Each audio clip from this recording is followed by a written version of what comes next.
que eu amei desde guri.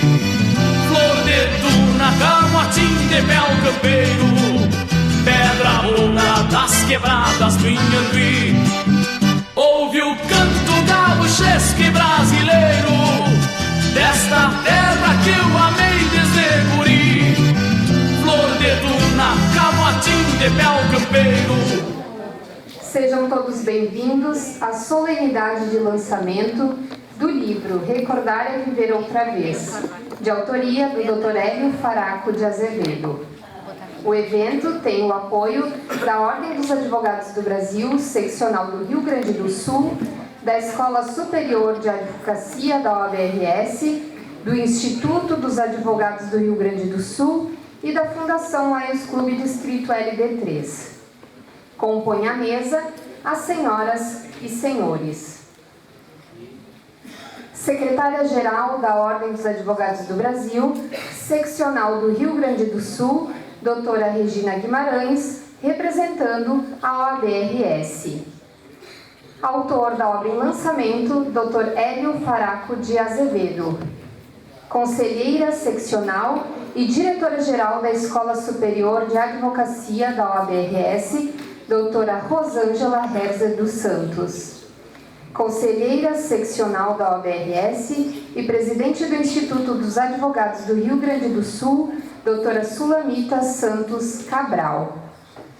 Governador em exercício do Lions Clube LD3, Coronel Emílio Fernandes, ex-governador do Lions Internacional LD3 e atual presidente da Fundação Assistencial do Lions, Sr. Guilherme Reinhardt, advogado Emílio Neto e advogado Dr. André Jobim de Azevedo. Vice-diretor da ESA, Dr. Darcy Guimarães Ribeiro. Queremos também saudar a presença do ex-ministro do TST, Dr. Gelson Azevedo, e do presidente da Sociedade de Engenharia, Luiz Roberto Ponte. Agradecemos ainda a presença da diretoria da OAB-RS e da ESA, dos membros do Conselho da OAB-RS, presidentes e dirigentes de subseções, presidentes e membros de comissões da OAB-RS, diretoria do Instituto dos Advogados do Rio Grande do Sul, do Lions Internacional e da Fundação Lions Clube Distrito LD3, advogados e advogadas, familiares e amigos do autor, senhoras e senhores presentes. Recordar é Viver Outra Vez, obra com 144 páginas, é o 8º livro do Dr. Hélio Faraco de Azevedo.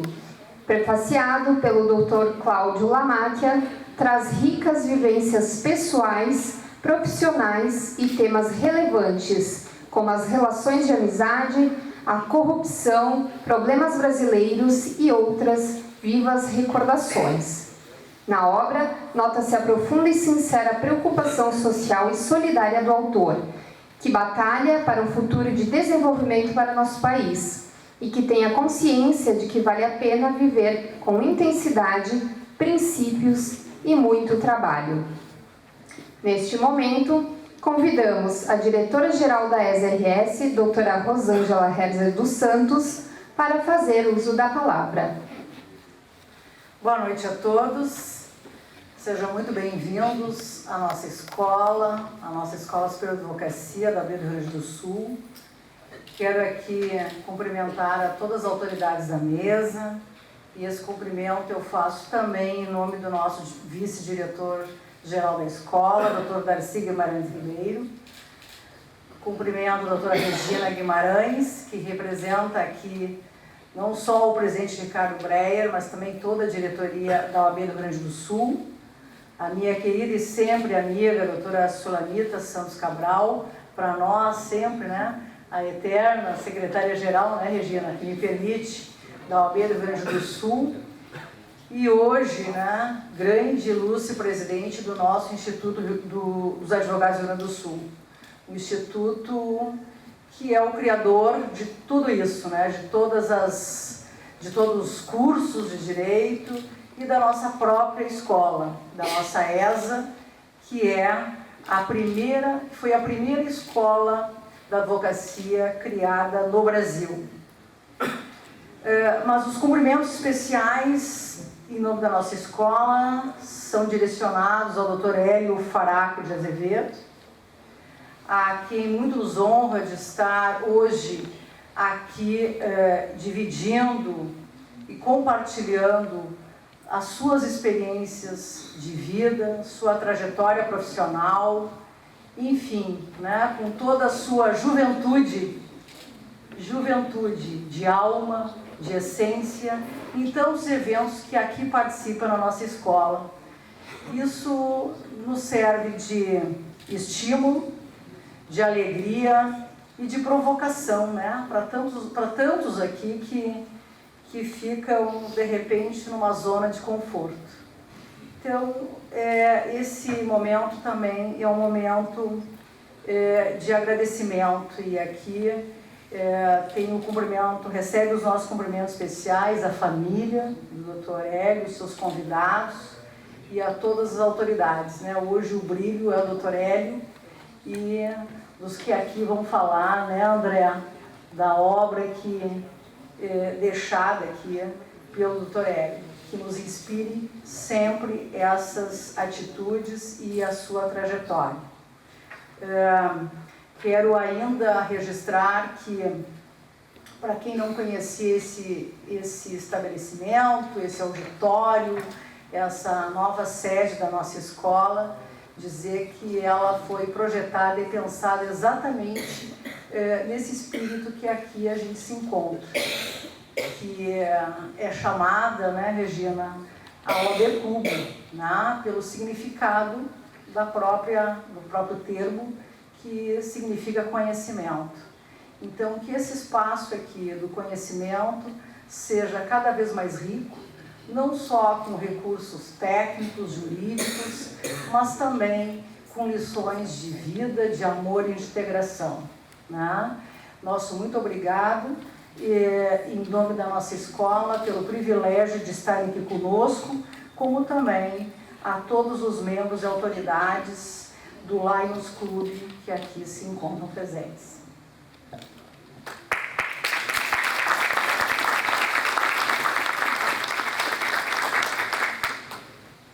Para fazer uso da palavra, convidamos a presidente do Instituto dos Advogados do Rio Grande do Sul, doutora Sulamita Santos Cabral. Excelentíssima senhora doutora Regina Guimarães, secretária-geral da OAB, neste ato representando o presidente. Diretora da escola, minha amiga, doutora Rosângela Erger dos Santos. Doutor Guilherme Reinhardt, ex-governador do Lions Internacional. Advogados, convidados, amigos, associados do Instituto. Eu quero, em nome do Instituto dos Advogados do Rio Grande do Sul, expressar o nosso profundo regozijo por estar aqui participando do lançamento da obra deste nosso associado, grande associado, há 65 anos associado do Instituto dos Advogados do Rio Grande do Sul, Dr. Hélio Faraco de Azevedo. Não é a primeira obra do Dr. Hélio. Eu, inclusive, me senti honrada porque fui convidado para prefaciar uma das obras dele. Mas o que eu vejo em tudo é que, ao longo da sua vida, o Dr. Hélio foi um guerreiro, mas lutou, teve grandes vitórias, mas sempre com trabalho, com ética. Eu falei que ele tinha fibra moral. E ele gostou muito desta expressão. O Dr. Hélio realmente tem fibra moral. É um orgulho, Dr. Hélio.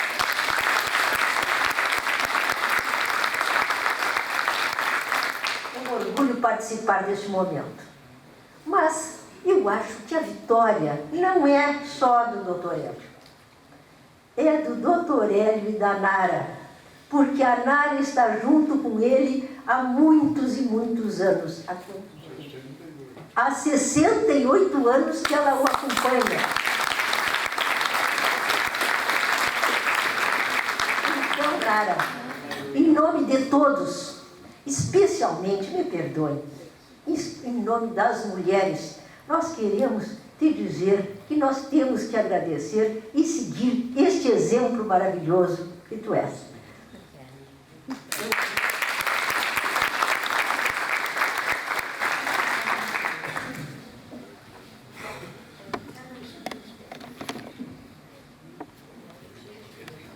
Nara, gostaríamos, em nome de todos, te oferecer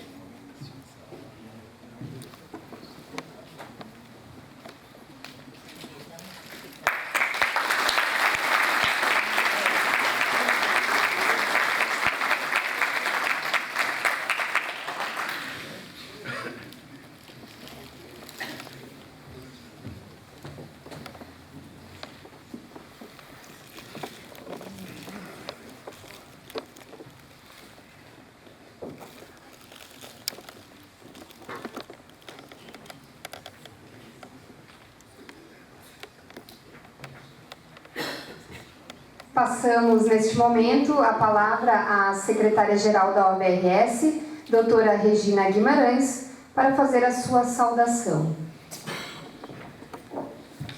Boa noite a todos e a todas. Quero saudar a nossa conselheira seccional e diretora da Escola, geral da Escola Superior de Advocacia, doutora Rosângela Herzer dos Santos. Saudar a nossa conselheira seccional e presidente dos Institutos Advogados e a eterna secretária-geral da Ordem dos Advogados, a minha inspiração, doutora Sulamita Santos Cabral, ao governador em exercício do Lions Club, doutor Coronel Emílio Fernandes, ex-governador do Lions Internacional, senhor Guilherme Reinhardt, o advogado, colega de anos na Justiça do Trabalho, Dr. Emílio Rothfuchs Neto, o também colega, Dr. André Jobim de Azevedo, Dr. Darcy Guimarães Ribeiro, colega, conselheiro seccional e vice-diretor da ESA. E, por fim, gostaria de saudar e deixo exatamente para o fim, o Dr. Hélio Faraco de Azevedo, porque falar sobre ele é fácil e, ao mesmo tempo, muito difícil. Muito difícil, porque o que dizer de um homem que tem a trajetória que ele tem? E eu tenho orgulho de ser advogada trabalhista e ter um colega como o senhor, porque o senhor serve de inspiração para todos nós, toda a sua trajetória como advogado, e que o senhor até hoje faz audiências, né, doutor? E ele escreve, nos transmite toda a sua experiência, a sua larga experiência. E eu tenho, assim, de todas as obras que eu já li do senhor, tem uma que me toca demais, que são as 12 verdades incontestáveis. E são incontestáveis mesmo, doutor. A gente não contesta elas, e é uma coisa assim que serve de inspiração para a gente, né? E eu acho assim, em primeiro lugar, o senhor nasceu numa terra que é muito querida por nós, Alegrete. E o senhor foi também aluno da Pontifícia Universidade Católica do Rio Grande do Sul. Segunda turma, olha só que maravilha. Eu tenho também ter sido aluna da mesma universidade, frequentado os mesmos bancos que o senhor. E olha que ele já tem tantas honrarias, né? Ordem dos Advogados do Brasil, Instituto dos Advogados do Rio Grande do Sul, já lhe propiciaram tantas coisas. O senhor tem a Ordem do Mérito Judicial do Trabalho, que foi concedida pelo TST, a medalha Oswaldo Vergara, que muitos nos honram, porque é a nossa honraria máxima, título de advogado emérito dado pela SATEGS, quer dizer, se eu começar a enumerar todos os títulos que lhe foram outorgados com toda a justiça e reconhecimento, a gente não vai terminar nunca. Então, eu queria dizer, doutor, que realmente, para mim, é uma honra e para a Ordem dos Advogados do Brasil, seccional do Rio Grande do Sul, e para, quero dizer, a todos os advogados do Rio Grande do Sul, e principalmente aqueles que o conhecem bem e que são seus colegas e atuam na Justiça do Trabalho, que o senhor serviu de inspiração para nós.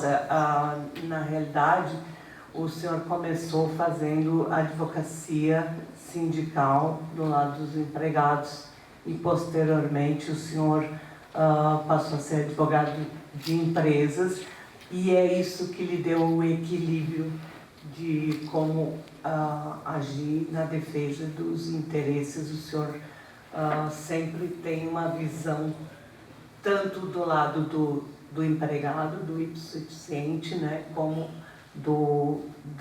da classe patronal. Isso é muito importante, porque na hora que a gente senta na mesa de audiência e que de um lado está o advogado dos empregados e do outro lado o advogado dos empregadores, esse conhecimento é que nos leva a chegar a uma solução, a tentar resolver amigavelmente uma lide que se apresenta. Isso é muito importante e eu acho que nós só temos a lhe agradecer por todos os seus ensinamentos para nós, advogados.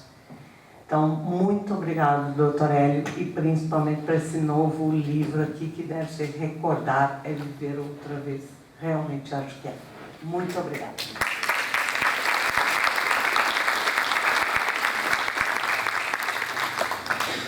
Convidamos neste momento os advogados Dr. Emílio Rod Fux Neto e Dr. André Jobim de Azevedo para que façam as suas considerações sobre o livro Recordar é Viver Outra Vez, do Dr. Hélio Faraco de Azevedo. Em ordem alfabética, a preferência é do André. Em ordem, por fatores etários, eu acho que eu devo falar primeiro. Eu estou mais próximo da idade do Hélio, que é do André. E eu começo, não vou saudar as autoridades leonísticas e autoridades da OAB aqui presentes, porque já foram saudados. E eu renovo a saudação deles, mas vou saudar ao grande grupo de amigos do Hélio Faraco, que veio aqui neste momento marcante da nossa vida. Falando sobre o Hélio, que eu conheci jovem, não tão jovem quanto Recordar é Viver Outra Vez mostra, mas ainda muito jovem, no vigor da sua advocacia de início.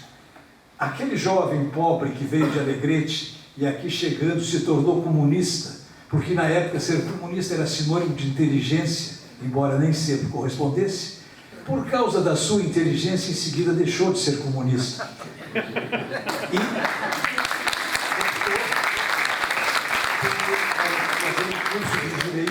Depois de 2 vestibulares, que é uma surpresa que ele tenha sido reprovado no vestibular, para quem não conhece, depois desses 70 anos que de lá para cá correram, e se revelar um advogado talentoso, ambicioso e com grande autoconfiança. Ele se conhecia a fundo e acreditava nele.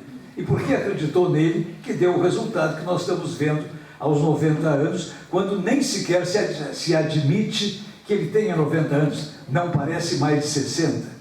Mas a sua autoconfiança era notória. E esse episódio que eu vou referir me foi contado pelo seu colega de escritório, o saudoso José Mazzini, que contava o que naquela época se discutia na Justiça do Trabalho, quando ele era um iniciante advogado dos sindicatos metalúrgicos, se o menor de 14 a 18 anos tinha direito a salário mínimo integral ou meio salário mínimo se estivesse sendo submetido a um aprendizado não formalizado, mas enfim, estivesse sendo ensinado para alguma coisa.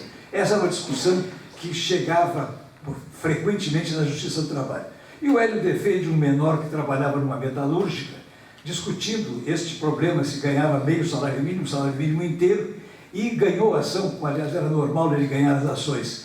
E vai comunicar ao menor e ao pai do sindicato dos metalúrgicos a sentença, e o pai fica muito satisfeito. Ah, doutor, nós tivemos sorte, né? Ele diz, não tivemos sorte, tivemos um grande advogado na defesa do seu filho.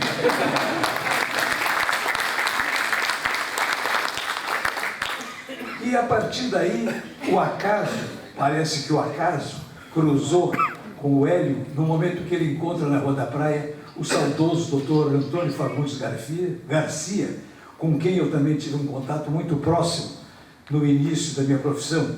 E conversa vai, conversa vem, o Antônio Garcia, que estava deixando de ser advogado do Sindicato dos Metalúrgicos, convida o Hélio para ocupar o seu lugar, onde veio ocorrer essa história do menor, e ele ali começa a desenvolver uma advocacia que culminou mais de uma dezena de sindicatos de trabalhadores.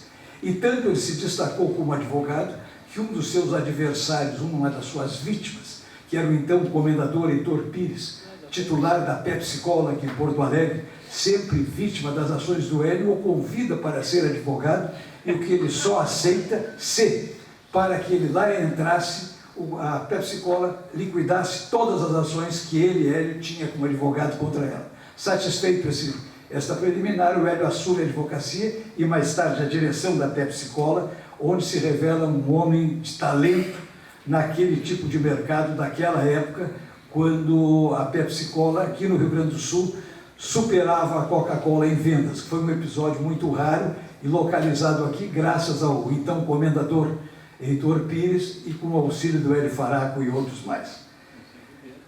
Tanto se destaca que, num determinado momento, procuram fazer dele um deputado federal, candidatá-lo a deputado federal e patrocinar uma campanha.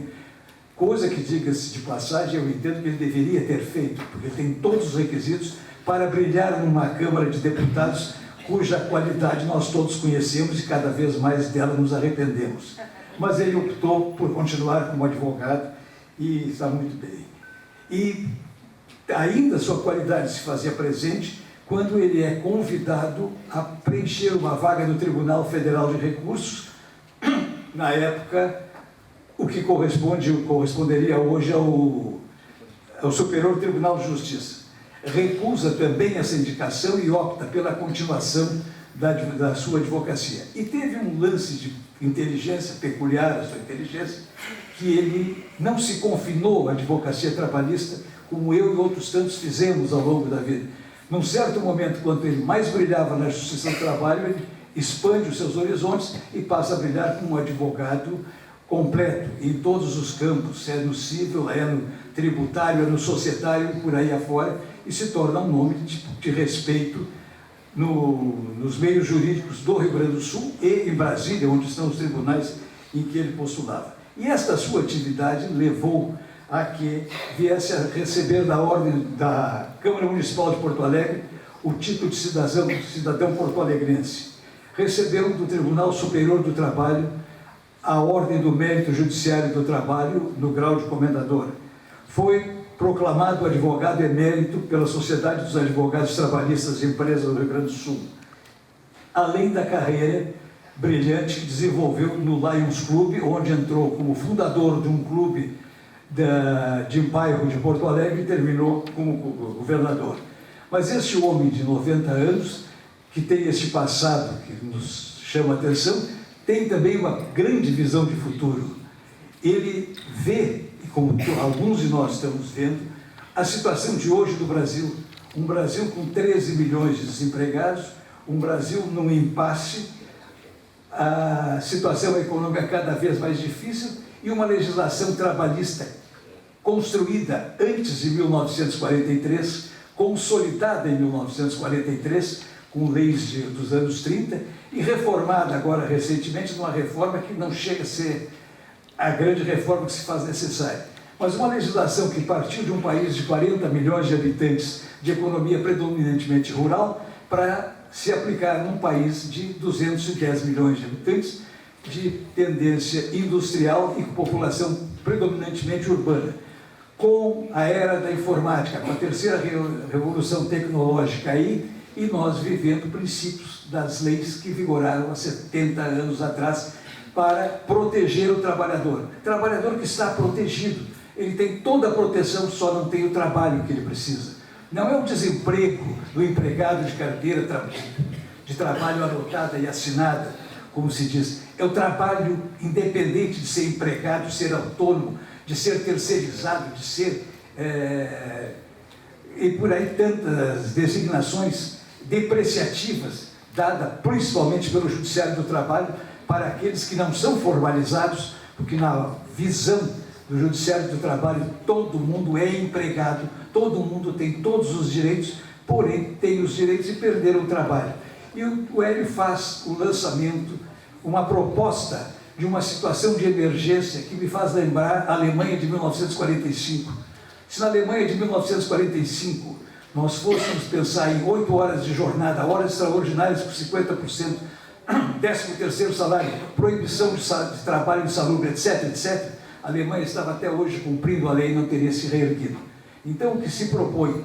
Um período de excepcionalidade, que se esqueçam os preceitos de proteção e se dê força ao trabalho, a dar trabalho para dar comida, para dar progresso a todos eles. Então, seria uma situação excepcional que poderia tirar o país dessa situação em que o país está vivendo hoje, com esses 13 milhões que nos preocupam, que hoje eles não trabalham, eles passam dificuldades, eles nos assaltam e vão acabar nos assaltando e nos despojando do que nós temos legitimamente, por força da fome e da necessidade.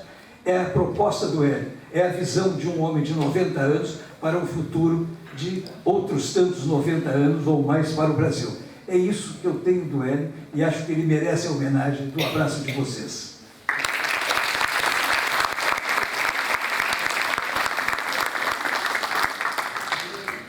Boa noite a todos. Uma noite de muito significado. Depois de 38 anos ao lado dele no escritório, aos meus 56 de vida, vê-lo alcançar já em outubro 91 anos de vida com esse vigor e com essa vitalidade. O momento é interessante porque faz o registro de mais um escrito, chama assim as suas obras, e que registra exemplarmente para nós advogados, hoje já somos quase 130 mil no Rio Grande do Sul, professora Solomita, me lembro sempre com carinho das nossas aulas na URGS, sempre minha professora, e que nos ensinou no escritório e na vida a importância do trabalho, a necessidade e a condição pressuposta da vida, de uma vida séria, de uma vida adequada, de uma vida regrada e reta, por assim dizer. O pai que veio da PUC, da sua segunda turma, tem uma história maravilhosa, dela mergulho.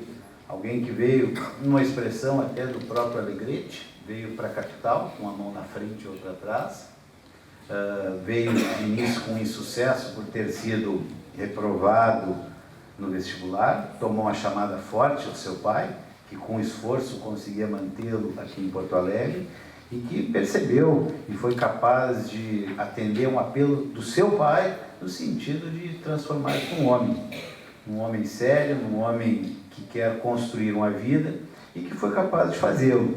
Vem da nossa PUC, a quem eu particularmente tenho um carinho todo especial, sou há 30 anos ininterrupto professor daquela casa.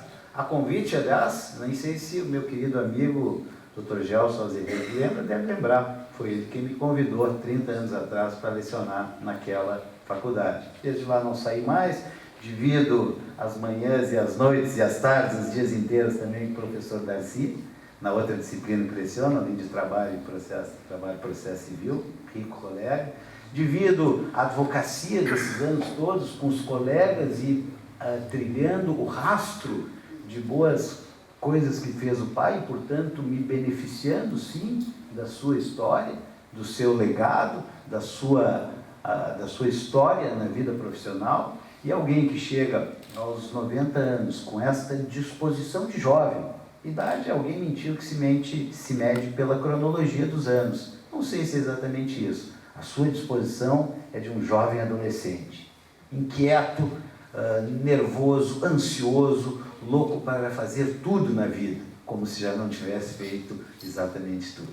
Mas essa situação de exemplo, ela vem deste lado que comecei a referir, que é o exemplo profissional que me deu, que deu a nós todos do escritório, minha querida irmã e sócia Lúcia, com quem divido a condução do Faraco de Azevedo Advogados, mas isso tudo tem a outra vertente. Ninguém fez filhos sozinho.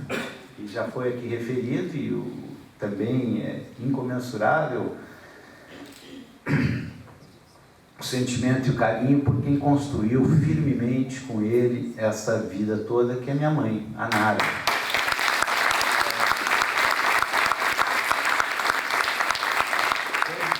Todos que conhecem o pai, e aqui são todos amigos dele, sabem que longe de ser uma pessoa fácil, um homem firme, um homem duro, um homem de talvez poucas palavras, mas palavras seguras, palavras prospectivas, de boa visão, de boa vontade, e isso passou para nós. E isso foi capaz de fazer com que a sua carreira, inegavelmente, não precisa nem se fazer referência ao que já se fez aqui nesta mesa, seus reconhecimentos de importantes entidades, mas de ser o grande homem, o grande pai, a grande pessoa que é. Alguém que tem a bondade no coração, tem a irrequietude de um jovem, precisa ser sim saudado. E esse momento aqui, diante de todos tão amigos dele, é um momento ímpar de felicidade, que ao lado de tantos anos de escritório e todos os de vida que tenho como seu filho, é uma marca indelével na nossa vida. É uma marca que nos faz feliz, porque ao lado disso, e insisto, que é uma pessoa forte, as pessoas fortes são difíceis de se relacionar, mas que foi capaz de, ao longo dos seus 90 anos, construir coisas e construir um monte enorme, um incontável número de amigos. Isto me faz muito feliz e me faz somente agradecer a ele e à mãe, no sentido de que realmente o que foram capazes de nos mostrar e nos mostram ainda hoje na vida, uma grandeza, uma capacidade de superação. A vida não é como a gente quer, nos apresentou familiarmente problemas muito sérios, sem que isso tenha sido capaz de abatê-lo. Ele sempre se manteve forte, sempre se manteve firme e cada vez mais centraliza o papel patriarcal na nossa família. Essa situação dele realmente chegar e fazer mais um livro aos 90 anos é ímpar e significativo. Brinco sempre com ele que, e possivelmente, ele deve ir para o outro lado da vida antes de mim, mas um homem dessa saúde, desse vigor, não se dá essa certeza, mas eu brinco com ele que não espere de mim, por exemplo, tanto, porque a tanto não chegarei. Com essa disposição, com este vigor, com essa inteligência, com essa capacidade de trabalho, tenho absoluta certeza que não o farei. Mas fico realmente muito feliz de ter a todos aqui, do carinho que todos são capazes de dar, e que este livro conta, sim, um pouco da sua vida, e conta da sua maneira, talvez usando novamente e abusando um pouco das expressões do Alegrete, do seu estilo curto e grosso, que fala e que não manda recado, de um homem forte, um homem capaz de enfrentar qualquer situação da vida. E assim o foi, quer pessoalmente, quer profissionalmente, num legado, aí sim, profissional, que o livro tem mais esse enfoque profissional, mas num legado profissional inesquecível. Agradeço tudo que foste capaz, Pai, de nos oportunizar a todos os teus filhos, e que, portanto, fez de nós herdeiros, fez de nós pessoas que têm um pouco do teu DNA e da mãe, e que disso muito nos orgulhamos. Obrigado, Pai.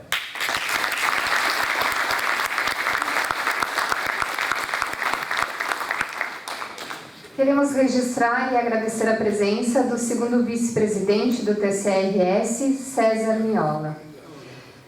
O autor, advogado Hélio Faraco de Azevedo, é graduado em Direito pela PUC-RS, pela 2ª turma, e é integrante do Tribunal Arbitral do Mercosul. Recebeu, no grau de comendador, a Ordem do Mérito Judicial do Trabalho, concedida pelo Tribunal Superior do Trabalho.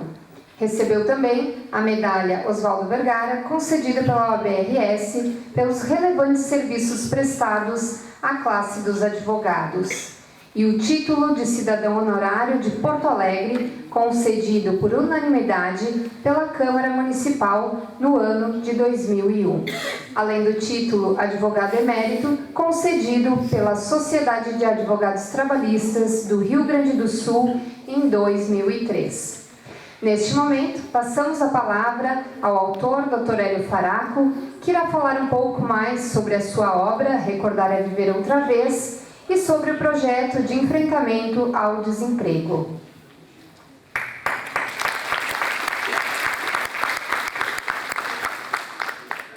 A tribuna porque ela te pertence.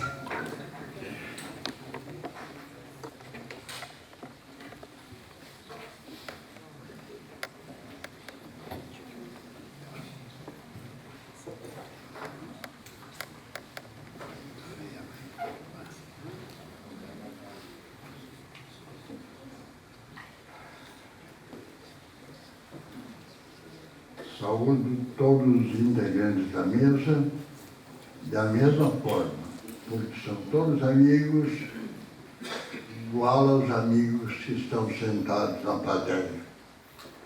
Sabe o que eu tenho vontade agora? Eu tenho vontade de rasgar esse negócio que eu fiz e deixar o coração falar para vocês. É isso que eu tenho vontade de fazer. Mas há um problema que eu sempre respeito. É o talento e a inteligência das pessoas que me ouvem.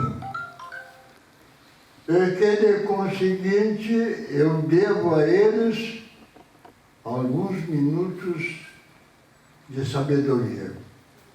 Não são muitos os meus minutos de sabedoria, mas tem significado.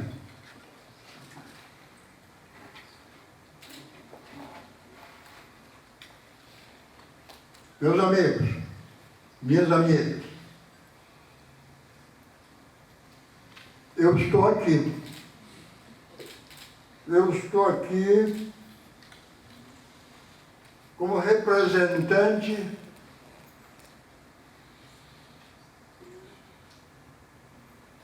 de uma espécie em extinção. Tenho 90 anos, 68 anos de advocacia, 65 anos de casamento com a mesma mulher, a Nara.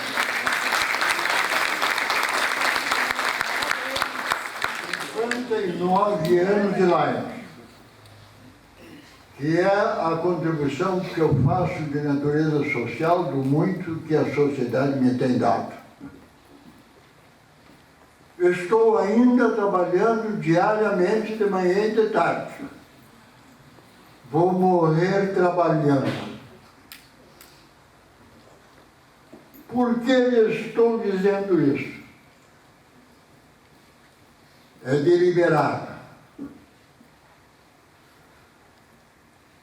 É uma mensagem que eu acho que tenho o dever de transmitir a todos vocês. Porque acredito, preciso proclamar, porque só há progresso quando se trabalha.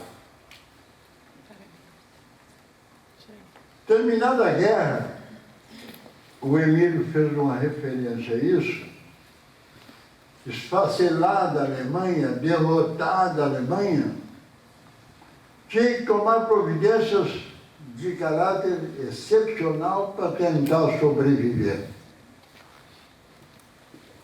Era uma calamidade geral. As decisões tinham que ser radicais. A primeira delas, Vejam bem o significado disso, meus caros amigos. A primeira delas foi prorrogar a jornada de trabalho por 2 horas, que não foram pagas, porque se denominava salário patriótico. Vejam bem o que aconteceu. O resultado é aquilo que todos nós conhecemos, a grandeza que conseguiu a Alemanha. Ao contrário, terminada a guerra, a Argentina ostentava sólida e invejável situação financeira e econômica. Eu não me lembro o dado certo, mas eram coisa de 50 bilhões na época, o que não são 50 bilhões de hoje, mas muito mais, que davam tranquilidade, segurança e futuro para a Argentina. Aí veio o Perón. O que fez o Perón? Fez um governo popular e dadivoso, dando tudo o que era possível e não era possível dar à classe operária. Chegando ao despautério, creiam os senhores, de que um grande sindicato na Argentina conseguiu férias de 6 meses. É possível que um país sobreviva assim? Aqui no Brasil, há ou havia. Parece que, graças a Deus, não há mais. Era um pleito de enrubescer. Na situação que nós vivemos, lutando pela sobrevivência do país, uma proposição para redução da jornada de trabalho. Redução da jornada de trabalho sem a alteração da remuneração. Incrível isso. E agora, o que está se vendo é a manifestação generalizada de muitas categorias fazendo pressão para reduzir o tempo de serviço, para reduzir a aposentadoria. Aliás, o exemplo vem de cima e vem de longe, desde 88, quando a dita Constituição Cidadã, que eu digo cidadã dadivosa, porque tratou de direitos e não se preocupou com os deveres, concedeu o que eu considero um malfadado salário paternidade. Tal como foi assegurado às mulheres, não havendo nem possibilidade de qualquer comparação.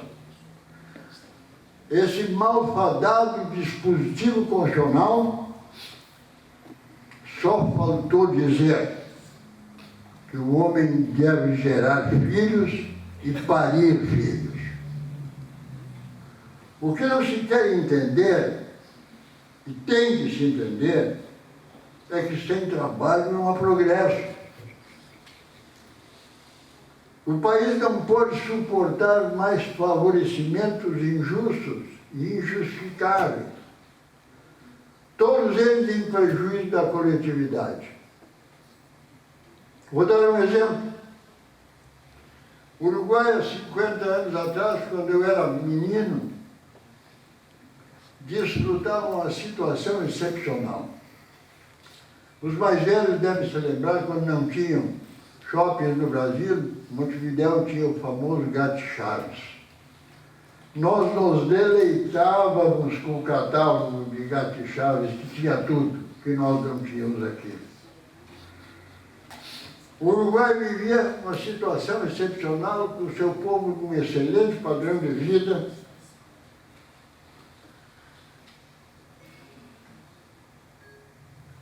Errou, caiu no erro. Para que os senhores tenham uma ideia, Sabe como os uruguaios chamavam o seu dinheiro, o dinheiro circulante no Uruguai? Peso ouro. Os uruguaios enchiam a boca com o dinheiro que eles tinham. Lembra disso, Anísio?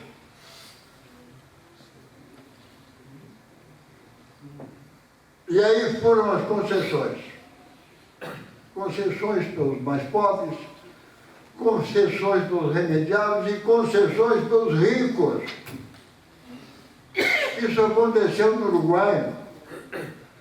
E a expressão melhor da facilidade com que as coisas saíam levou o Uruguai, que era chamado a Suíça da América Latina, ao país dos jubilados. Todo mundo era aposentado no Uruguai. O Uruguai era um país de aposentados. É preciso, nas circunstâncias atuais, admitir que aqueles que trabalham, que são poucos, e que deles saem os recursos que permitem concessões aos que trabalham pouco ou não trabalham nada. Isso não pode continuar. É preciso admitir também que aqueles que trabalham e produzem são egoístas. O homem só pensa em si mesmo, principalmente quando dispõe de recursos e meios de sobrevivência fácil. Esses titulares de direitos de sobrevivência não estão interessados em qualificar, em dar ferramentas para aqueles que precisam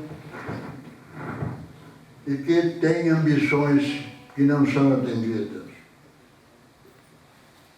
O certo, e vejam isso que eu vou dizer, é que foi criado um sistema em que o esforço individual está substituído por um esforço coletivo e postulatório. Eu não sei se eu estou sendo claro nisso, mas é importante que entenda. Quero me fazer entender. Essa postulação passou a ser grupal, de onde resultaram pedidos e aspirações que não podem ser atendidos e que criam problemas de sobrevivência, a todos empobrecendo. Não se trata de empobrecer a todos, se trata de permitir que todos cresçam e atinjam um sistema que dê vida e resultado disponível para todos. Não se preocuparam também as classes dominantes com a educação, as classes que estão embaixo. É uma sociedade despreparada, porque despreparados são a maioria dos seus integrantes. Sociedade despreparada não leva a nada. O que lhes quero dizer é que todos nós que estamos aqui temos que trabalhar até quando pudermos, e porque estaremos contribuindo para a existência de uma sociedade exitosa e vencedora. Se não trabalharmos, não teremos essa sociedade. Eu às vezes fico pensando, sociedade americana, o sonho do americano é ganhar o primeiro $1 milhão. Qual é o sonho do brasileiro? Não se deu condições de o brasileiro ter sonhos. Felizmente, alguns como nós e como eu teve a virtude de vir do nada e cheguei onde eu estou. Trabalhando e trabalhando e trabalhando. Se todos estão aqui, são convidados da OAB, do Instituto de Advogados, da Fundação de Lares e de Faraco Azevedo Advogados, todos nós pertencemos a uma elite comprometida com o futuro. Tenho, pois, necessidade de agradecer a todos que estão nessa mesa, a todos que estão presentes, ao Emílio, ao André, que exageraram enormemente. Tenho necessidade de agradecer à aquarelista Elizabeth Gatti, que concebeu a capa desse livro, ao editor Gilberto Rama, que fez, e quero reforçar o convite que fiz, a homenagem que fiz a Gelson Gonçalves da Costa e a Ivone Costa, com grandes contribuições aos nossos êxitos. A Ivone está ali. Levanta, Ivone, que eu quero te mostrar para todos.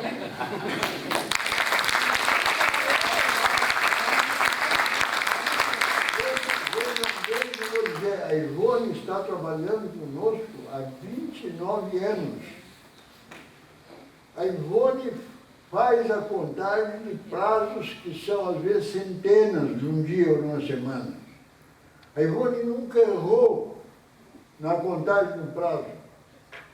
E faz a pauta de trabalho para a semana seguinte, que todos somos obrigados a cumprir. É o trabalho dela. Merece uma homenagem.